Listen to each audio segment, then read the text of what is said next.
ఇవాళ ముచ్చర్ల సత్యనారాయణ గారు లాంటి ఉద్యమకారులు అనేక మంది తెలంగాణ రాష్ట్రం వచ్చిన తర్వాత కూడా 10 సంవత్సరాలుగా విస్మరణకు గురైనటువంటి మాట వాస్తవం, అత్యంత బాధాకరం.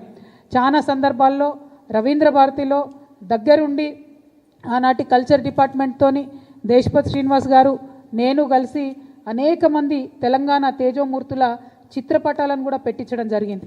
చాలా మందివి అఫీషియల్గా జయంతులు వర్ధంతులు నిర్వహించేటటువంటి ఒక సాంప్రదాయానికి తొవ్వలు వేయడం జరిగింది. కానీ ఇప్పటికి కూడా ఒక ఆడబిడ్డగా ఒక ఉద్యమకారుడిగా నాకుండేటటువంటి బాధ ఏంటంటే ఇంకా కూడా ట్యాంక్ బండ్లో మన తెలంగాణ వాళ్ళ విగ్రహాలు లేవు. ఆంధ్ర వాళ్ళ విగ్రహాలు తీసేయమని నేను అంటలేను, అవసరం సమయం సందర్భం వచ్చినప్పుడు ఆ పని కూడా చేయొచ్చు. కానీ మన వాళ్ళ విగ్రహాలు అక్కడ ఉండాలి. ముచ్చర్ల సత్యనారాయణ గారి విగ్రహం ఖచ్చితంగా ట్యాంక్ బండ్ మీద ఉండాలి.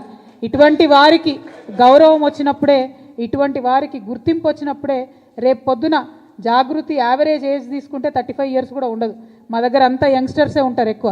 మరి వీరు ఇంకొక 60 ఏళ్ళు తెలంగాణ కోసం పనిచేసేటటువంటి వాళ్ళు కాబట్టి మా సంస్థకు ఇటువంటి యువతకు మరి స్ఫూర్తి రావాలంటే ఖచ్చితంగా ట్యాంక్ బండ్ మీద మన తెలంగాణ ఉద్యమకారుల విగ్రహాలు ఉండాలి.